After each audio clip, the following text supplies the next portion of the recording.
appeared at the edge of the city, coat stained with blood and secrets too dangerous to face alone. Big Shaq saw a reflection of injustice in her silence, and in that moment stepped forward. What began as a ride to safety became a mission to expose a hospital's hidden horrors.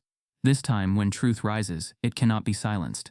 Before we deep dive into this interesting story, subscribe to our channel, and tell us where are you watching from. Share in the comments below. Shaquille Big Shaq O'Neal often referred to his city as home. It was a place of bright lights and endless promise, yet beneath its gleaming facade lay muted signs of struggle. As a wealthy athlete turned philanthropist, he had grown accustomed to scanning for those cold corners of hardship, the ones people passed by without a second glance. He believed that empathy began in noticing. On a crisp spring morning, he set out in his unmarked SUV, heading toward a shuttered community clinic his foundation had been supporting for years, unaware that today his eyes would lock onto something he couldn't ignore. The facade of the clinic was drab. Faded signage, cracked windows, locked doors. For Shaq, it symbolized the unmet needs of an entire neighborhood. He'd come to check on repairs, new funding, and perhaps rally another wave of support. But as he stepped out into the amber morning light, he caught sight of a lone figure leaning against the building's side wall, huddled in a threadbare coat. She shifted as though trying to stem a chill that wouldn't subside, though the sun had already begun its ascent. Something tugged at him, an instinct identical to the one that once propelled him after a loose ball in games past. He paused, catching in his periphery the aroma of stale coffee mixed with antiseptic, the scent of a place once meant to heal. And there, under a light scarf dripping simplicity, was the nurse's coat. The coat's hem was darkened by a stain that looked unsettlingly like blood. Shaq squared his shoulders. He wasn't here to uncover a crime, but his heart quickened with concern. The woman stayed still, her body tapering small, nearly swallowed by the oversized coat. Her eyes, when she finally lifted them, were wide and distant, sunken with exhaustion or fear. Shaq took a slow step forward, softening his stance. He knew better than to rush in. People needed space before compassion could find them. He spoke gently, voice low. She startled, blinking as if he'd called her name in the dark. When she realized it was him, she stayed motionless. He introduced himself. Shaq. A familiar name, a symbol. Yet she didn't react with recognition. Instead, she took a shallow breath, as if steadying herself, and looked away. Shaq's instinct signaled two things. She wanted nothing from him, and she needed something she didn't know how to ask for. He inquired whether she was all right, careful not to pressure her. She said nothing. He couldn't attribute her silence to pride. No, this was deeper. It was the reserved hush of someone betrayed, beaten by a system she once believed in. He knew one thing for sure. She was a nurse. Something about her posture, the way she gently held her coat's lapel over her heart, spoke of responsibility and care. Shaq crouched slightly, hands open-chested, almost an invitation. He said, "I have coffee, and there's a place nearby. I'm not here to judge. You just look like you need a warm cup." She shook her head. No. But her glance flickered toward the coat's stain and back to him. That was all he needed. Silence fell for a long beat, punctuated by distant sirens and the early chirp of city life waking up. He stood. "At least let me help with that coat." He gestured to the stain. She stiffened, then allowed him to take it from her shoulders. She smelled sharp, antiseptic, and something else, a faint note of fear. Shaq studied the blotch carefully. Before he could speak, she yanked it back. "No," she said, her voice rasping soft. "Not mine, but mine." He didn't press. Sometimes, he realized, kindness meant slowing down enough and trusting someone will join you in time. He took a few steps away, retrieving a bottle of room-temperature water and a clean shirt from his trunk supplied for these outreach ventures. He handed them to her without a word. As she accepted them, her eyes watered. A tear slid down her cheek, not of weakness but of exhaustion. The weight she carried wasn't just loneliness or cold, it was guilt, shame, trauma. Shaq quietly watched her change. She kept her head bowed, shoulders trembling. He didn't look away. He gave her dignity. He shivered with the Cincinnati breeze. He couldn't fathom her chill. Yet something in her resolve, some ember of self-denial, moved him. When she stepped out in the fresh shirt, he noticed her badge, Noelle Sinclair, RN. He nodded, speaking her name for the first time. Recognition hovered behind her eyes. It was a start.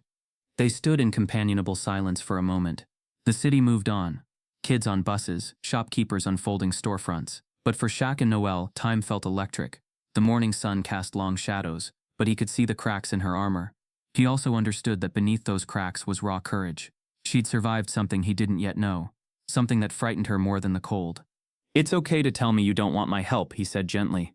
She shook her head. "Not that." He tilted his head. She swallowed. I don't trust that kindness. He nodded. I get that. He straightened. But trust me this. I don't walk away when I see someone in need. The words hung in the air, the city crowding back into existence around them. He extended his hand, not to take hers but to offer partnership. She accepted it. Her hand was surprisingly warm. He pulled her gently toward his SUV, unlocked, idling with the engine's hum. She hesitated. His face registered concern rather than demand. That was enough. As they drove away from the clinic, the weight of the city lingered in the rearview mirror. Shaq glanced over, catching Noelle's gaze in the mirror too. No words passed, but understanding did. Beneath the veneer of wealth and celebrity, Shaq's true power lay in his refusal to leave someone suffering alone. For her part, Noelle's guarded silence gave way to a quiet tremor of trust. As dawn broke through the windshield, he steeled himself. This morning he had been called to act, and he would not step aside. Their journey out of the cold was more than a ride. It was the beginning of a bond forged in empathy, suspicion, and unspoken pain. Shaq closed the distance between millionaire nickname and human story. Noelle Sinclair, nurse with a stained coat, would soon reveal the deeper mystery she carried. And Shaq knew this was just the opening note to a much larger, rawer story. One that would unearth hidden truths, racial fractures, and moral reckonings in the heart of his city. The ride to the shelter passed in a silence thicker than morning fog, broken only by the steady hum of tires against asphalt. Shaq didn't press for words. He knew that silence could say more than any confession.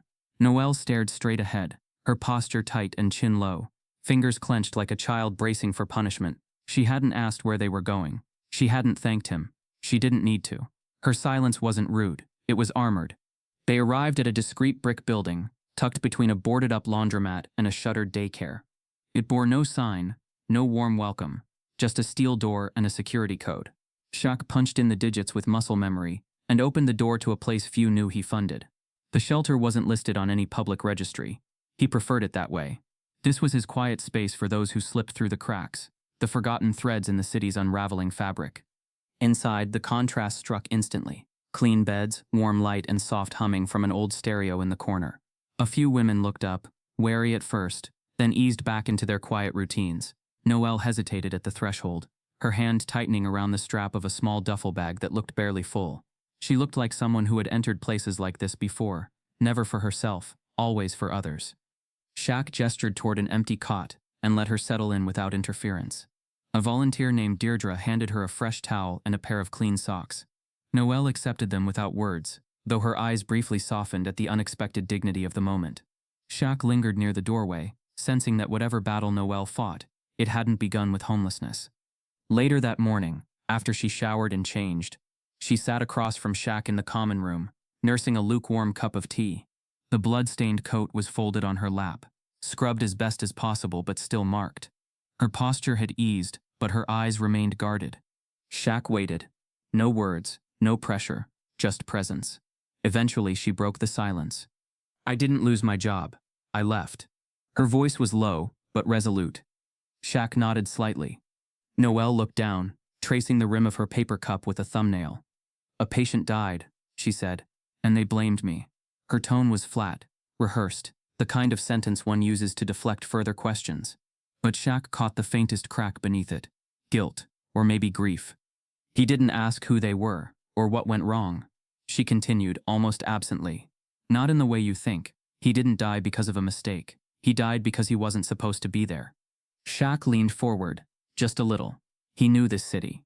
He knew what kind of places buried people with the wrong skin tone or insurance plan and paperwork in silence. He waited. They told me not to admit him, she said. They said he was undocumented, uninsured and high risk, but he had chest pains. What was I supposed to do? I let him in. I started triage. I called the attending. And then, her voice caught. They stopped the code. She looked up at Shaq for the first time with clarity in her eyes. No tears, just raw truth. They let him die. Shaq exhaled through his nose. This wasn't new. He'd heard variations of this story before, but it was always fresh, always horrifying. Racism in healthcare was a quiet killer, one that left no bruises but buried bodies all the same. I tried to file a complaint, she said. I was told the patient was never logged. No file, no record, no witness but me. She laughed, bitter and small. Then came the rumors, that I used drugs, that I had a breakdown. They suspended me, launched an internal investigation, and leaked my name to the board. And the blood? Shaq finally asked. Noelle's expression darkened. His, she whispered. I wrapped him in that coat when he crashed in the hall. I couldn't save him. He died in my arms. She looked away again, as though ashamed of caring too much. Shaq felt the weight of her story settle deep in his chest. This wasn't just about malpractice or negligence. This was a system so hollowed out by prejudice that compassion had become rebellion. He thought of all the athletes, celebrities, even politicians he'd seen championing healthcare reform with fancy slogans, and how many lives like Noelle's and that patient's never made the news cycle. Why didn't you go public? He asked, not accusing, just curious. She gave a brittle smile. Who would believe a disgraced nurse with no records and a sealed file? I tried. The lawyer I hired ghosted me. The media turned it into a mental health story. Then came the threats. Someone followed me home, left a note on my windshield, and one night, someone broke into my apartment. Didn't steal anything, just moved things around. Shaq's jaw tightened. You've been on the run. Noelle nodded, finally meeting his eyes. I lost my license, my apartment, my reputation, but not my memory. Her hand instinctively went to her chest, and not what I saw. There was no dramatics in her tone, just fatigue, the kind that comes when you've screamed into the void too long, and now you're whispering just to remember what a voice sounds like. Shaq leaned back. You didn't lose everything, he said. Not yet. She gave him a puzzled look. He didn't elaborate. A bell rang in the shelter's hallway. Mealtime, but neither of them moved. The moment hung in the air like a question neither had fully formed. He knew now there was more to uncover. Noelle hadn't told the whole truth. Half-truths always came first, like breadcrumbs from someone afraid of being followed. And she wasn't just running from grief. She was hiding from someone, or something. Shaq stood, his massive frame casting a long shadow across the linoleum. If you're not telling me everything, I'll wait, but I won't walk away. He paused, then added, and neither will the truth. It has a way of catching up. Noelle nodded slowly. For the first time, her body relaxed by a degree, just enough to show the armor had a crack. And within that fracture, something waited, a secret still buried, and a storm that hadn't yet arrived. Shaq couldn't stop thinking about the coat. It had been scrubbed, twice, but the stain remained, deep, dark, etched into the fibers like a memory refusing to fade. The kind of stain that told you something had happened long before you arrived, something final. Noelle said the blood wasn't hers. She didn't need to. He knew. The way she touched that coat like it was sacred, not just fabric, confirmed it. Yet Shaq had learned, in both sports and life, that details matter, and something about that coat didn't add up. The pattern of the stain was wrong. It wasn't splattered. It had pooled, heavy, as if someone had been cradled in it, not cut by it. It stuck with him. That morning, while Noelle was helping Deirdre serve breakfast to other shelter residents, Shaq slipped the coat into a canvas bag and drove it to a contact he trusted. Donald Pierce ran a private forensics lab, retired crime scene investigator with a sharp eye and no patience for red tape. Donald owed Shaq favors, and more importantly, owed the truth. Tell me this isn't what I think it is, Donald muttered when Shaq handed it over. Just run it quiet. No reports. I just need to know whose it is. Donald nodded once. Grim. Give me a day. Shaq didn't have a day. When he returned to the shelter, Noelle was waiting outside, her arms crossed. Her face didn't show anger. It showed betrayal. You took it. I had to, Shaq said. That blood has a name, and it's not yours. She looked away, jaw clenched. You don't know what you're walking into. Then tell me. She didn't answer. He stepped closer. If you're scared, say it. If you're protecting someone, I get it. But if there's something in that coat that points to a bigger truth, I can't ignore it. Noelle looked at him then, eyes blazing with a quiet, exhausted fury. They erased him, she said. They scrubbed the system clean. But that blood? It's his. And it's all I have left. Shaq felt the weight of her words settle in his chest. Then help me make it count. She didn't nod. She didn't speak. But she didn't walk away either. Later that evening, Shaq visited the clinic again. It was still sealed tight. But nearby he found an old janitor's truck parked beneath a flickering street lamp. The man inside recognized Shaq instantly and smiled. Didn't think I'd see you in this neighborhood twice. I've got questions about a patient, Shaq said carefully. From a few weeks ago. Came in during a late shift. Chest pains. Didn't make it. The janitor's expression changed, his smile fading into something cautious. Don't know what you're talking about. Shaq leaned in. Look, I'm not a cop. I'm not looking to cause trouble. I just want to know if someone was there. Someone who died. No file. No record. The janitor rubbed the back of his neck. They told us to shut up, said he was unlisted. No one even cleaned the hallway after. He lowered his voice. I saw a nurse cry. Not panic cry. That don't happen unless something real bad goes down. Shaq pressed. You get a name? Just heard a doctor call him Wexler's mistake. That's it. Wexler? The man nodded. Dr. Alton Wexler. Haven't seen him since. No one has.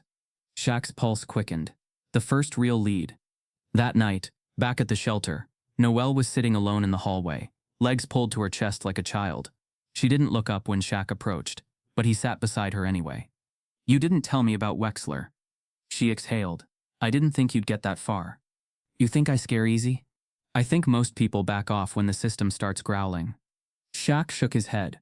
You're not most people, and neither am I. She turned to him then. Her expression had shifted, not softer, sharper. I tried to report it, she said. Wexler ordered the code to stop. He called it a liability risk. Said if we logged him, we'd open the hospital to litigation. The patient, his name was Elijah, he was 27, black, no ID. They said no family would come forward, that no one would notice. But you noticed, Shaq said. She nodded. And then the board called me in, asked if I was emotionally stable, brought up an old anxiety prescription like it was a criminal record. Then they offered me a settlement to resign. I refused. Next thing I knew, they leaked that I had falsified records. My license was suspended within a week. And Wexler? Gone. Transferred, supposedly. But he's not working anywhere in state. I checked. It's like he disappeared. Shaq's phone buzzed. A message from Donald. Blood matches Elijah Carter. No criminal record. No medical history post-2016. DNA matched to closed death file. Time of death 2:17 p.m. Cause unknown complications. Shaq read it twice, then looked at Noelle. They buried him without a cause. She gave a hollow laugh. They buried him without a voice. He leaned back against the wall, staring at the ceiling. This wasn't a one-off mistake. This was machinery. Polished and precise. Racism dressed in procedure. And somewhere, someone had decided who mattered and who didn't. The stain on Noelle's coat would never come out. Not because it was blood, but because it was evidence. And evidence was dangerous. We're not done, Shaq said. Noelle's face shifted, a mixture of fear and relief. She had lived too long waiting for people to turn away. But Shaq didn't just see her. He saw the story beneath her silence, and now he was part of it. The shelter wasn't large, but it carried the kind of stillness that spoke louder than noise. Shaq had chosen its location deliberately, hidden just enough to protect, close enough to reach. Over the years, it had become more than just a place to sleep. It breathed warmth into those who entered, not through words or charity banners, but through quiet safety. The kind that people like Noelle, carrying silent wars on their backs, didn't expect anymore. After what he'd learned about Elijah Carter and Dr. Wexler, Shaq knew Noelle's story went deeper than any hospital cover-up, and so he brought her here, not just for shelter, but for refuge. This place wasn't on any city map. It was protected by anonymity and stories that never made headlines. No cameras, no social workers with clipboards, just food, warmth, and people healing in their own time. Noelle hadn't spoken much since the revelation about Wexler. She moved like a shadow present, but not fully anchored. When they arrived, she gave a brief nod to Deirdre, who welcomed her with a knowing look, no questions asked. Shaq watched Noelle as she walked down the main hallway lined with modest cots and shelves of hand-me-down books. There was a gravity to her now, like someone walking back into a place she thought she'd left behind. That evening, the common room glowed soft with lamplight. A few residents gathered around the fireless fireplace, sharing stories in hushed tones. One of them, a woman with silver braids and eyes sharp as polished stone, sat in an armchair thumbing through a torn paperback. Her name was Marlene. She'd been there since nearly the beginning, one of the first to believe that Shaq's shelter was more than a bandage for broken souls. She didn't speak often, but when she did, people listened. When Noelle entered the room, Marlene froze mid-turn of a page. Her fingers halted, spine stiffening. Her eyes lifted slowly and locked onto Noelle. The silence that followed wasn't obvious to the others. It was an emotional shift, like static in the air. Shaq noticed it immediately. He'd seen that look before, on courts before tip-off when old rivals locked eyes. But this wasn't competition. This was unfinished business. Noelle stopped too, mid-step. Her breath caught. Shaq saw her hands tremble, if only slightly. She didn't speak, didn't explain. She just turned and left the room, her retreat silent but heavy. Marlene didn't move. She closed the book and stared at the door long after Noelle had gone. Shaq waited until the others dispersed before approaching. "You know her," he said softly. Marlene didn't flinch. "Knew her," she replied. "Long time ago, back when she still wore her badge with pride." What happened? Marlene's gaze drifted. "That's for her to tell. But I'll say this, there's pain behind her silence, and a truth she ain't ready to face." Shaq leaned against the wall, arms folded. "Is it dangerous?" Marlene looked at him then, eyes narrowed, not in anger but in warning. "A truth this heavy? It always is." Later that night, Shaq found Noelle outside on the shelter's back steps.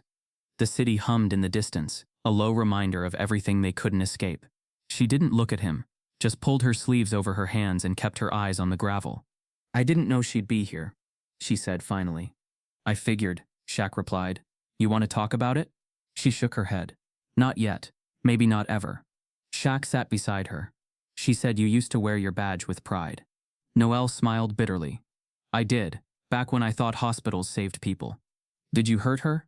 Her breath hitched. "No, but I hurt someone she loved." There it was, half a confession, the kind that revealed everything and nothing. Shaq didn't push. He'd learned that truths like these surfaced like oil in water, slow, disjointed, inevitable. "I was trying to protect a patient," she said after a long pause, "but I didn't know the whole story. I thought I was helping. Maybe I was, but it cost Marlene's daughter her job, maybe more." Shaq didn't answer right away. He let the air sit between them. "And now?" Noelle turned to him, eyes hollow. "Now I'm the stain no one can wash off." Shaq looked at her, really looked. This wasn't just about a death or a file. This was about the aftershock, the way systems crushed those who tried to defy them. Noelle had tried to save someone, but in doing so she had pulled on a thread that unraveled more lives than she could count. He stood, offering his hand, not as a gesture of forgiveness, but of endurance. "You're not the stain. You're the one who saw it." Noelle hesitated, then took it.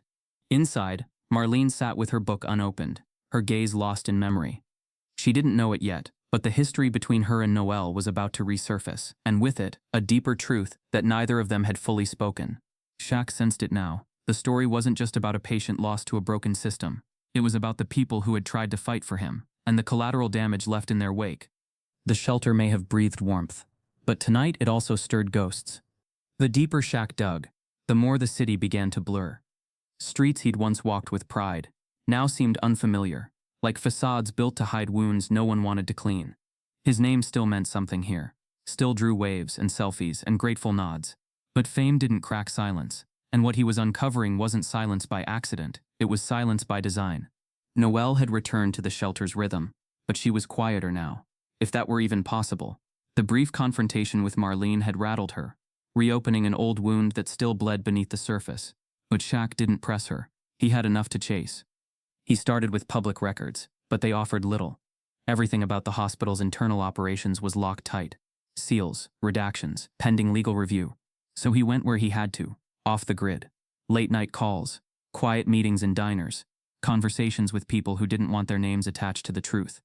It was through one of those connections, a former malpractice attorney turned whistleblower, that he heard about the Burton files.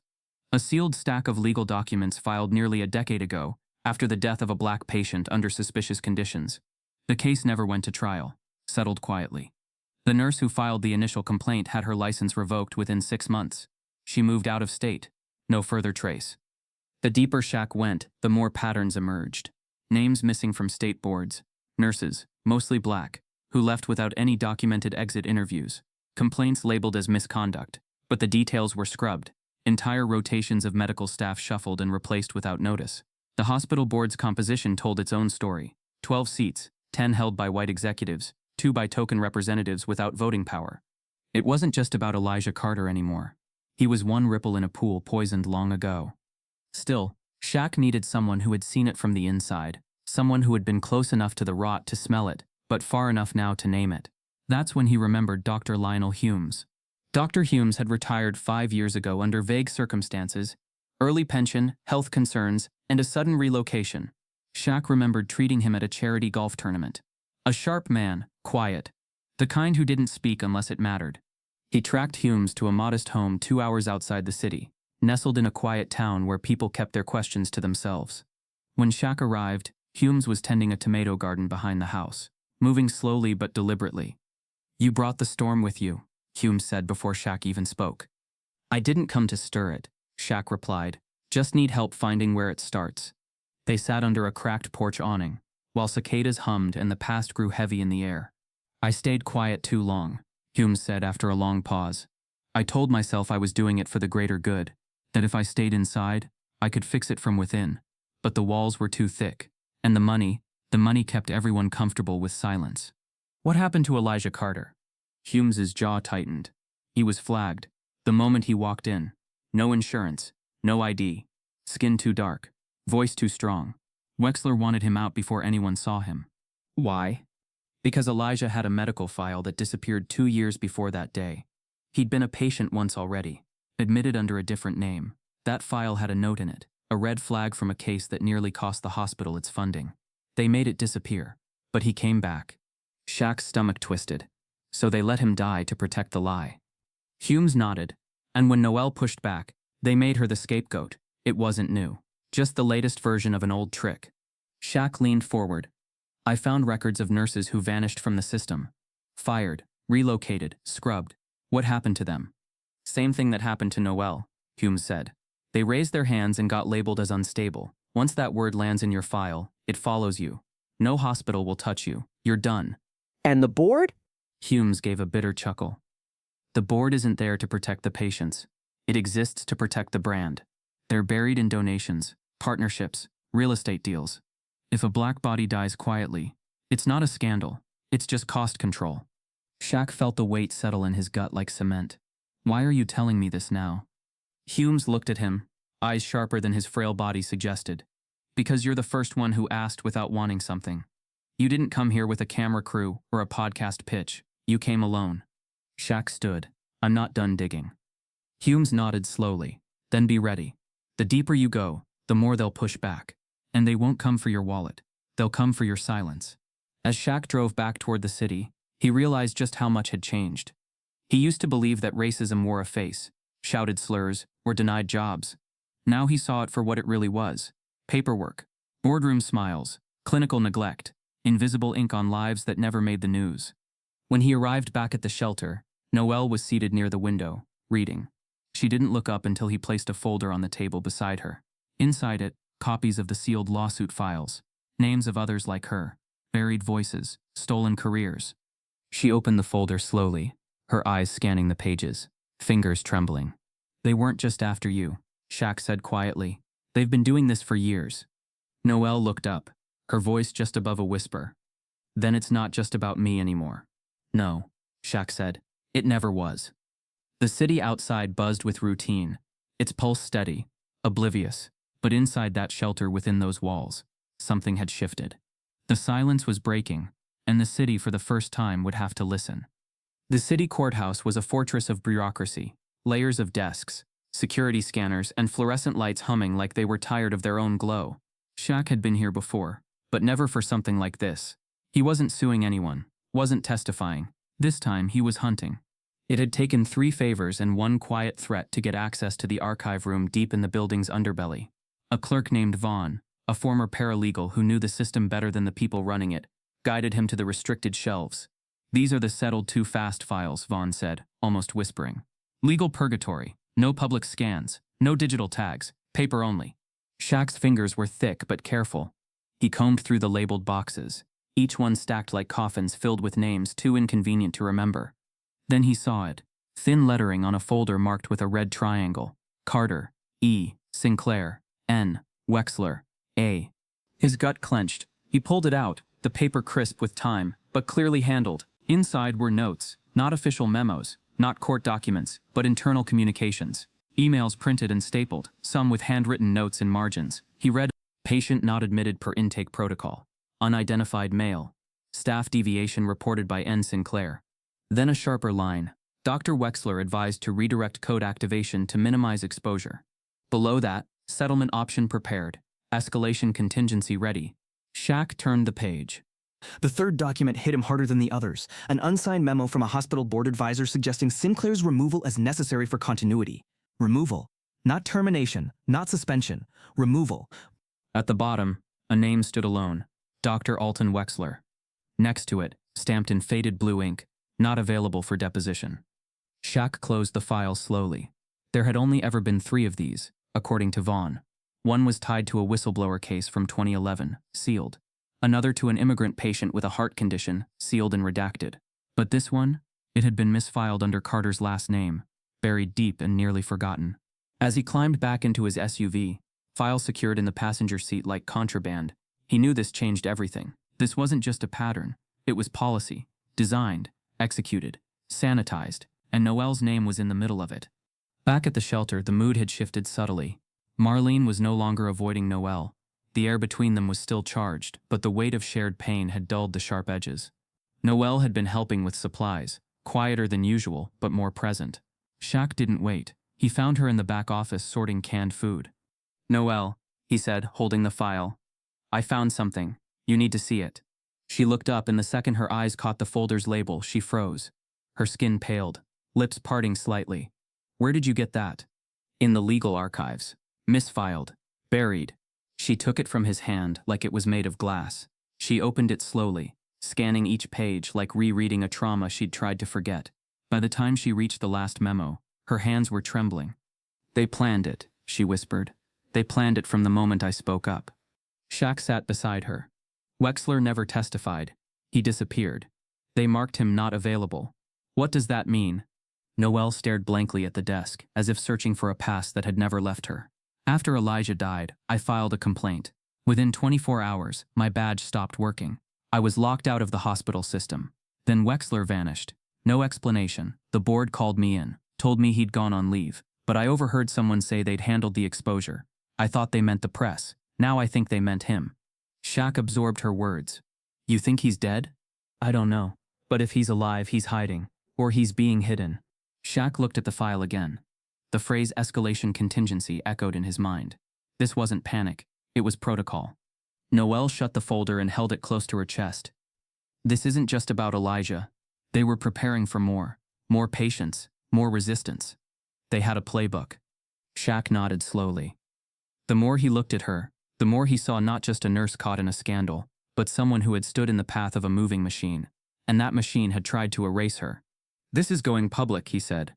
"Not tomorrow, but soon. When we have more, and when it lands, they won't be able to bury it." Noelle looked up at him with something close to fear, but not of what was coming. It was the fear of being believed too late. And somewhere, in the shadows of the city, a man named Alton Wexler either waited to be found, or had already paid the price for knowing too much. By the time the week turned, something about the city felt different. It was subtle at first. The slow blink of traffic lights that used to pulse in rhythm now seemed to linger too long. Cars behind Shaq didn't just drive. They lingered. Heads didn't just turn, they stared. He felt it on the back of his neck like breath too close in a quiet room.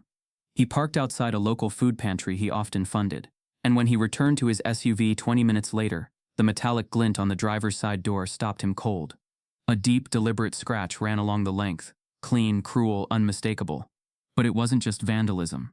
There, tucked into the driver's seat beneath the windshield wiper, was a folded note. No envelope. No name. "She lied to you." Shaq didn't react right away. Years on the court had taught him how to control adrenaline, how not to let emotion give the opponent anything. But inside, his pulse thudded like a war drum. Someone wasn't just watching, they were tracking. And not because of who he was, but because of who he was helping. Back at the shelter, he didn't show the note to Noelle. Not yet. She'd been trying to carry her own ghosts without crumbling. He watched her that evening as she helped one of the newer residents settle in, smiling faintly, offering soft encouragement, moving like a nurse again. But there was something distant in her eyes, like her body knew how to be present, but her soul was standing just outside the room. As the shelter quieted for the night, Shaq finally brought it up. She was in the back office again, sorting old intake files, her hands moving with mechanical focus. He entered slowly, the note in his hand. "Someone left this in my car," he said. She didn't look up at first, but the silence that followed stung. He placed the note gently on the table between them. "I didn't lie," she said finally, voice low, "but I didn't tell you everything." Shaq waited. No push, no judgment, just space. She picked up the note, scanned it, and closed her eyes. "There was another incident. Before Elijah," she said. "It wasn't in any file. It wasn't something you'd find in the archives, because it never made it that far." She folded her arms tight across her chest, suddenly smaller than she'd ever seemed. "There was a patient, Female, middle-aged, admitted under the name Catherine Rowe. She wasn't supposed to be in that ward. She was transferred there during a bed shuffle. Wexler was there that night too. And another man I didn't recognize, suited, didn't wear a badge. Shaq leaned forward slightly, heart heavy. She was fine, Noelle continued. Conscious, talking. But something changed. They took her for evaluation. I stayed behind. Something felt wrong. I don't know why I followed. Maybe instinct. I found them in one of the closed exam rooms. The curtain wasn't fully drawn. She hesitated. Her hands had started to tremble. I saw Wexler inject her with something. Not standard. She convulsed, then went still. I froze. Couldn't move. I stayed in that hallway for almost 20 minutes. When they wheeled her out, she was covered. Tag already on her toe. Shaq's mouth went dry. You saw them kill her. Noelle nodded slowly. And I didn't report it. I didn't speak up. Not then. I was scared. I told myself I didn't see it clearly, that I could lose everything. And then 2 days later her name vanished from the intake logs. It was like she'd never been there. Her voice cracked at the edges. I told myself Elijah was different, that this time I would do the right thing. But part of me wonders if I had spoken then, would he still be alive? Shaq took a breath. Why now? Why tell me this now? She looked at him with eyes swollen with regret. Because whoever left that note knows what I saw. Which means this isn't about the hospital anymore. It's about shutting me up before the rest of it surfaces. Shaq paced the room slowly, gathering the implications like puzzle pieces dropped in the dark. Someone had eyes on him, on her, maybe even on the shelter. Which meant exposure wasn't just risky, it was inevitable. You're not the villain here, Noelle, he said carefully. You froze. You were scared. They made sure people like you stayed scared. I let a woman die, she whispered. No, they killed her. You were made to believe silence was the only way to survive. That's what they do. The room stayed still. Outside, the streetlights flickered. Inside, the air grew heavy, grief mingling with guilt. I should leave, Noelle said suddenly. If I'm here, I'm putting everyone at risk. Shaq's voice dropped low. If you leave, you make their job easier. They count on you disappearing. She wiped at her face. But what if staying gets someone else hurt? Shaq sat across from her now, his gaze steady. Then we don't stay quiet, we take control of the story. You're not just someone they silenced, you're someone they're scared of. Noelle didn't answer, but she didn't stand either. Shaq could feel it, the stakes rising like floodwater. The past wasn't done bleeding, and fear, that thick invisible scent clinging to the corners of the shelter, had finally found its name. This wasn't just a story of injustice, it was a countdown. The photograph was folded neatly, tucked between 2 pages of an old medical journal in a worn canvas bag Noelle kept under her cot. Shaq hadn't meant to find it. He was reaching for a jacket she'd forgotten in the common room when the bag tipped slightly open, its contents shifting just enough for the photo to slip free. He paused before picking it up, not out of guilt, but because something about the image froze him in place. A woman in blue scrubs stood in front of a faded brick building, smiling like she had just told a joke. Her hair was tied back in a loose ponytail, and her arm rested protectively around the shoulder of someone cropped out. But it wasn't Noelle. The woman was white, older and unfamiliar. Yet the warmth in her eyes radiated off the paper like sunlight. When Noelle entered moments later, and saw the photo in his hand, her entire body tensed. Where did you get that? She asked, voice sharp. It slipped out, Shaq said, holding it gently. She's not you, but there's something familiar in the way you've protected it. Noelle didn't speak at first. Her eyes were fixed on the photo, but not seeing it. She was somewhere else, back in time, back with her. That's Catherine Rowe, she said finally, the patient I told you about, the one they killed.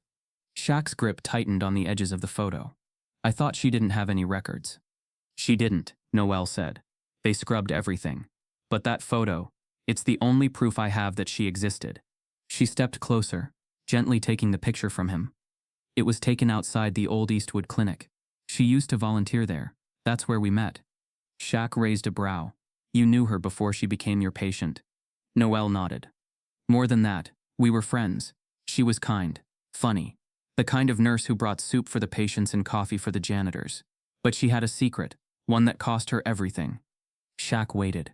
The story was building, layer by quiet layer. She had a son, Noelle continued, black. His name was Desmond. She never told anyone at work, not because she was ashamed, but because she knew the system. She was a white woman who had adopted a black boy after her sister died. That made her a liability. They'd start asking questions: why she didn't send him to a black family, why she thought she could raise him, why she didn't pass him on. Shaq exhaled slowly. So she kept him hidden. She didn't hide him, Noelle corrected. She just protected him. He stayed with her mother most days. She brought him to the clinic once. That's when I met him. Smart, quiet, always watching. He had her smile. And after she died? They said there was no next of kin. I tried to find him, but everything went dark. No funeral, no press, just another death in the system. Shaq paced slowly, the weight of her words pressing in. You think Desmond's still out there? I don't know, she said. But someone wanted him erased just as badly as they wanted her gone. She reached into the bag again, pulling out a small note that had been folded alongside the photo. She handed it to Shaq. It read, in delicate handwriting, if anything happens to me, Desmond knows the truth. I've told him to trust only the one who wears blue and never asks for thanks. He'll understand. Shaq stared at the note, rereading the phrase, never asks for thanks. That was you, he said. Noelle nodded, her voice tight. She meant me, but by the time I understood what she meant, Desmond was gone. Shaq sat slowly, trying to absorb it all. A murdered woman, a missing boy, a nurse turned scapegoat, and a photo that now felt like evidence of something much deeper. An invisible thread that tied racism not just to systems but to bloodlines and memory. This isn't just about silencing a nurse, Shaq said quietly. It's about erasing a legacy, one that scared them. They couldn't tolerate her, Noelle whispered. A white woman who loved a black child like her own. That challenged everything they wanted hidden. She wasn't just a patient. She was proof that empathy crosses color lines. And that's what they buried. Shaq looked down at the photograph again. The building behind Catherine had been torn down years ago. But her eyes, her presence, they hadn't faded. She lived on in this sliver of light, and in the story they had tried to suffocate. Then we find Desmond, Shaq said. If he's out there, he deserves to know what happened. And he deserves to know she didn't just die, she was taken. Noelle nodded, but her expression held fear. If they find him before we do. They won't, Shaq said firmly, because now they're being watched too. Outside, the city moved on. Business as usual. But inside the shelter, a new truth had taken shape. Not just about injustice, but about inheritance. Not all legacies are born of wealth or blood. Some are born of the people who dared to love where others were told not to. And in a single photograph, the evidence lived on. The air inside the shelter had changed. Not colder, not tense, just heavier. Like every breath now carried a weight of untold stories. The photograph had shifted something between Noelle and Shaq, grounding their cause in flesh and memory. But the final confirmation came unexpectedly, through the shelter's quietest presence. Marlene had always been an anchor in the shelter, her silence respected, her eyes watching everything. She had lived a dozen lives behind those steady hands and tired bones. When Shaq entered the kitchen that morning, she was already seated, a steaming cup of black tea before her, eyes resting on the window but seeing far beyond it. He approached slowly. Noelle was nowhere in sight, giving him space to speak freely. I need to ask you something, Shaq said, voice low. I know what you found, she replied without turning. Photo and all.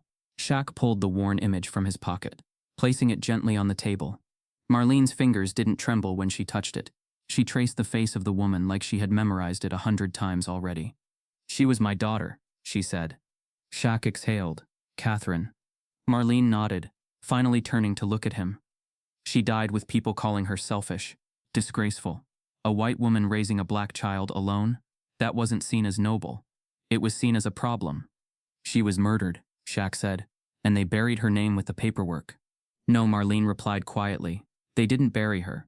They tried to erase her. There's a difference. Shaq sat, unsure of what to say next. This was deeper than bureaucracy or corruption. This was personal now. The woman in the photo was more than a symbol. She was blood. And the grandson. Desmond, Shaq said. You knew him? I raised him until he was 4, Marlene said. After that night they took him. Told me the state had reassigned custody for his protection. I didn't even get to say goodbye. Shaq's jaw clenched. They used the system against you. They always do, she replied, especially when you don't fit their picture of compliance. There was a long silence before Shaq dared to speak again. Noelle didn't know. About you, about Desmond. Marlene's gaze hardened slightly. She knew enough. She knew something was wrong. And when they put her in that room with their lawyers and fake sympathy, She didn't burn it down. She walked away. That's how they win. Not by force, but by convincing you your resistance isn't worth the fight. She was scared, Shaq said. Aren't we all? Marlene asked, eyes sharp. But fear isn't a pass. Shaq felt the tension rise in his chest. He understood Marlene's pain, but he also understood Noelle's paralysis. Everyone talked about courage, but no one talked about how much it cost. And Noelle had paid in silence, in shame, in exile. That didn't make her innocent, but it didn't make her the villain either. She didn't kill Catherine, Shaq said. No, Marlene whispered. But she left the door unlocked. It hit him harder than expected. Shaq leaned forward, elbows on the table. So what now? You want her gone? Is that justice? Marlene looked at him with a calm that only comes from enduring too much for too long. I don't want anything. I just want you to know who you're fighting beside. She carries a truth, and it's heavier than you think. She'll either use it or be crushed by it. Shaq rose slowly, his breath steady but burdened. She's not walking away this time. Marlene didn't stop him. She turned back to the window, tea untouched, gaze still on something beyond the present. As Shaq walked back through the shelter halls, his mind wrestled with what he'd heard. This wasn't a clean fight. There were no perfect heroes. Noelle had seen something and chosen silence. Marlene had lost a daughter and a grandson to a machine wrapped in policy and protocol. And Desmond? He was a child passed through the cracks like paperwork, forgotten, hidden, maybe even hurt. Back in the main room, Shaq found Noelle folding linens, her focus brittle. You knew, he said quietly. She stopped, the sheet in her hands falling slack. Knew what? That Catherine was Marlene's daughter. That Desmond had family. Noelle looked away. I didn't know they were connected. Not until after Catherine died.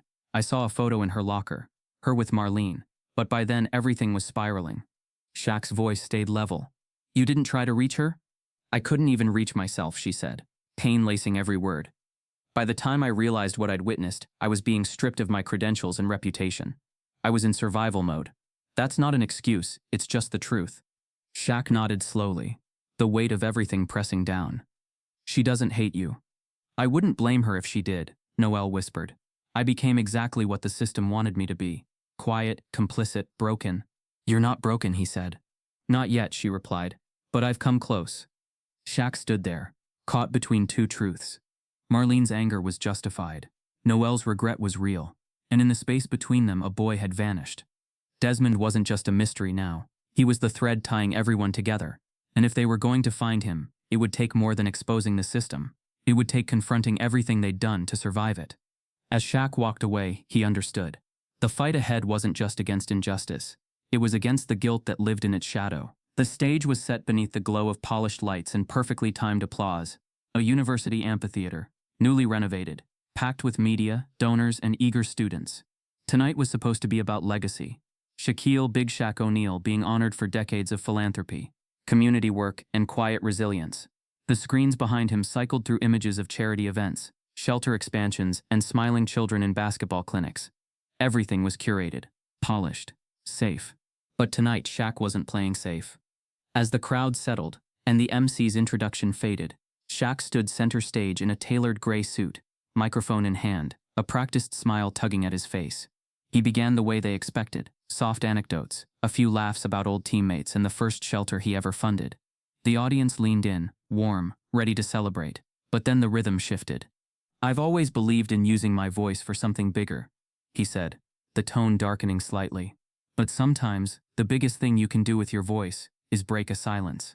Behind him, the screens paused. A new slide appeared, simple black text on white background. This is not the story they wanted you to hear. The audience grew still. Shaq continued, voice steady. Over the past few months, I've learned things I can't ignore. About a hospital in our own city. About a nurse named Noelle Sinclair. About a woman named Catherine Rowe. About a child who disappeared. And about how institutions bury truth with the same hands they extend for donations. There was a murmur in the crowd, subtle, like wind before a storm. On screen, images began to roll. Redacted legal documents, emails, portions of sealed settlement pages. Names were blurred except for three: Noelle Sinclair, Dr. Alton Wexler, and Elijah Carter. He told the story in measured beats: how Elijah was denied care, how Wexler stopped the code, how Noelle was scapegoated. He explained the systemic erasure of black nurses, the sealed lawsuits, and the internal memos planning escalation contingencies. He didn't dramatize, he didn't embellish, he just told the truth and let the truth do the burning. Then came the photo. Catherine Rowe smiling in her scrubs, the one Noelle had hidden all this time. "This is Catherine," Shaq said. "A nurse, a mother, a woman who died under mysterious circumstances. She was erased by the very system she served. Her son was taken. We don't know where he is, but we're looking." The room was silent. Then Shaq stepped back as a pre-recorded video began playing on the screen behind him. Noelle's voice, reading from a letter she had written 3 nights before. "I froze," the voice said. "I watched injustice happen, and I stayed quiet. I was scared. But silence isn't innocence, it's survival. And survival, in a system built to erase people like us, isn't cowardice, it's the tax we pay for empathy." The recording continued, her voice cracking at moments but never breaking. "To those who lost someone and never got an answer, I'm sorry. To those who spoke up and were punished, I see you. And to those still inside that system, hoping to do the right thing without losing yourself, I understand." The audience was no longer passive. Phones were out. Journalists leaned forward. The MC had stepped away, and somewhere in the back, a hospital board member who had come expecting to shake hands was now ghost white, texting furiously. When the video ended, the screen faded to black. Shaq returned to the mic. "This isn't about taking down a hospital. It's about taking back a story. About saying the quiet parts out loud, and making sure the next Catherine isn't forgotten, that the next Desmond doesn't disappear." The applause that followed was thunderous. Not polite, not staged, raw, rising. But as the noise grew, Shaq scanned the crowd and felt something missing. A void. Noelle. She was supposed to be in the wings. She had promised she'd be there. But the hallway behind the stage was empty. Her seat, marked with a folded card, untouched. Shaq stepped backstage, past the tech crew, through the loading dock. Noelle's coat was gone, her bag missing. No note, no call. Just the faint echo of applause chasing him down a corridor now hollow. He called her phone. No answer. He checked the shelter. She hadn't returned. Marlene was waiting by the gate, sensing the storm behind his eyes. "She's gone," Shaq said. Marlene nodded once. "She never wanted to be a symbol." "She already is," he replied, voice hoarse. In the hours that followed, the story exploded. Social media flooded with clips of Shaq's speech. The hospital issued a statement that felt more like an apology to investors than to victims. News anchors dissected the files. Hashtags spread. "Justice for Elijah. Where is Desmond? Believe the nurse." But Shaq didn't celebrate. He sat alone in the shelter's office, Noelle's photograph of Catherine in hand, playing her voice in his head like a haunting hymn. She had broken her silence, but before anyone could thank her, she'd vanished into it again. And in that moment, the cost of truth revealed itself. Not in courtrooms or protests, but in the empty chair of a woman who had finally spoken too loud to stay unseen. The shelter never felt quiet to Shaq, not truly.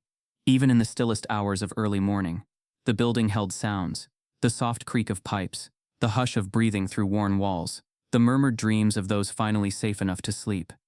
But that morning, it was silent in a different way, the kind of silence that followed absence. Noelle was gone. It had been 3 days since the broadcast. 3 days since the applause, 3 days since she vanished like a whisper before dawn. Shaq had hoped she'd return once the noise died down, once the storm settled, but each passing hour made it clearer. She wasn't coming back. Not yet. He paced the small room where she'd slept, unsure what he was looking for. Some sign of where she'd gone, or maybe just a reason for why she left. The cot was neatly made, sheets taut, pillow squared, as if she'd wanted to leave it untouched, undisturbed. Shaq sat down heavily, elbows on his knees, palms pressing into his face. That's when he felt it, a stiff edge beneath the mattress, something that resisted his weight. He stood, lifted the bedding, and found a folded envelope wedged into the seam of the frame. No name on the front, no stamp, just a handwritten note in ink smudged slightly at the edges. He opened it. "Shaq, if you're reading this, then you already know I left. I didn't run. Not this time. But I had to go before I became something I never wanted to be. You told me I wasn't a villain. I'm trying to believe that. But what scares me more than being hated is being held up. Being called brave. Being called a hero. Because I'm not. I made mistakes. I stayed silent when I should have screamed. And now that the world is listening, I don't know how to stand in front of their gratitude without drowning in guilt." Shaq's hand trembled slightly. He sat back down on the bed, the note quivering between his fingers as he continued. I'm not made for cameras. I'm not built for stages, but you are. You speak, and people hear you. You protect without pretending. That's why I trusted you. That's why I left this with you. His name is Desmond Elijah Rowe. He's 22 now. He changed his last name when he turned 18, said he didn't want to be found, but I found a record. Not much. Just a mailing address, tied to a volunteer housing co-op upstate. No phone, no social media, but it's him. I'm sure of it. Shaq blinked hard. Desmond. The boy in the photo. The child they'd tried to erase. I thought I would go to him myself. Thought I could explain, in person, who his mother really was, what she gave up, what was stolen from her. But the truth is, I'm not the one he should hear it from. I don't deserve to tell him her story, not after what I let happen. But you don't carry my shame. You carry her courage. Shaq stood now pacing the room, breath ragged. He didn't feel courageous. He felt haunted, but the final words pulled him still. So if you go to him, don't go as the man with the answers. Go as the man who didn't look away. Go as the man who stayed when it got hard. Go as the man who said when it got hard. Get up. I'm not leaving you. Noelle? He folded the letter slowly, the paper warm now from his grip. Noelle had been many things, flawed, wounded, scared. But she had told the truth, and now with this letter she had passed the story forward, not for herself, but for the boy whose legacy had been denied.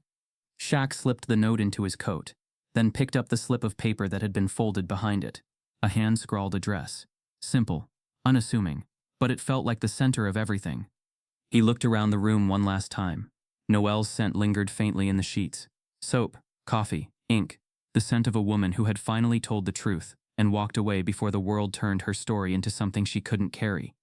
Outside, the city buzzed with headlines, praise and outrage, but inside the shelter, where truths had first surfaced, Shaq stood in the eye of it all, holding a note that wasn't meant for the world, just for one man who had never stopped listening. And now, that man was going to find Desmond Rowe. Not to fix the past, but to give it back to the one who lost it. The road north was long and unremarkable. Flat stretches of farmland, old gas stations with flickering signs, and quiet towns that looked like they'd forgotten time. But for Shaq, every mile carried weight. The note in his coat pocket felt heavier with each turn, as if Noelle's voice lingered in the seams. He wasn't sure what he expected when he reached the address. A handshake? A door slammed in his face. He didn't care. What mattered was showing up. The co-op was modest. An old farmhouse converted into communal living space for volunteers and seasonal workers. A garden out front. Chickens somewhere out back. It felt removed from the chaos he'd left behind, and yet strangely connected.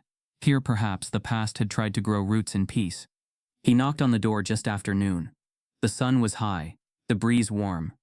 A young man answered, tall, light brown skin, with Catherine's eyes and a quiet strength that mirrored someone else Shaq couldn't quite name.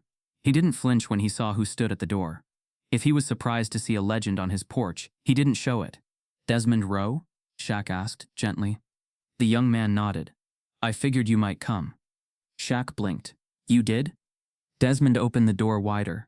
She sent me a letter, a few days ago. Said you might stop by. Said I should listen. Shaq stepped inside. The home was sparse but lived in books stacked by the window.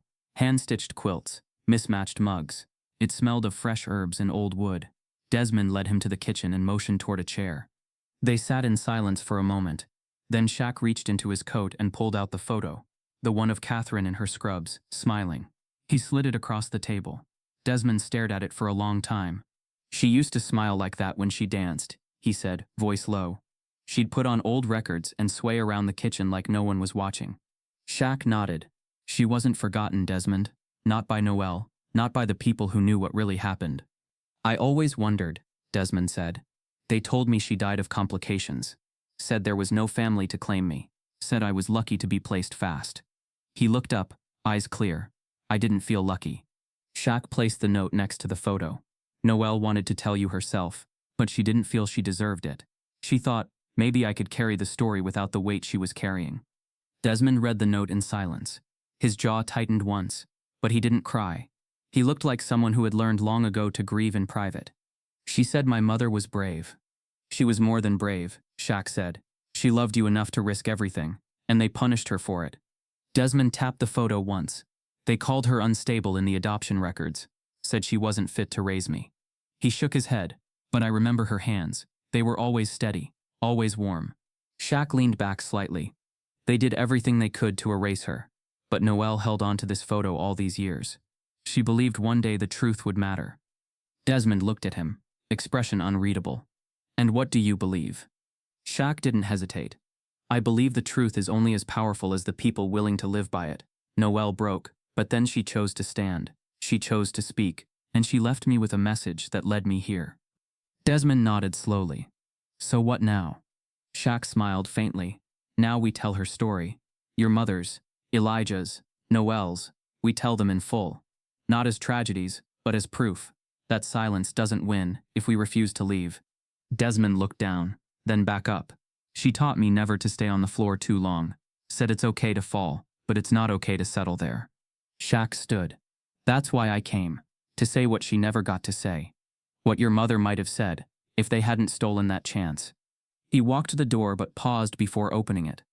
He looked back, eyes meeting Desmond's with quiet gravity. Get up, Shaq said. I'm not leaving you. The words hung in the air, not as a command, but a promise. Desmond didn't reply with words. He stepped forward and extended his hand. They shook. Outside, the wind rustled through the trees.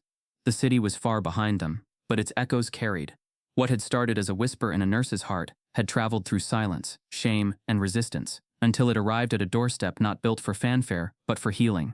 Shaq walked back to his car, the sun casting long shadows behind him. The door closed gently behind Desmond. But it had opened. It had opened anyway. If this story made you feel something, don't just remember it, carry it. Speak up when it's easier to look away. Listen harder when others go quiet. Ask who's missing from the room and why. Because silence protects power. But truth builds legacy.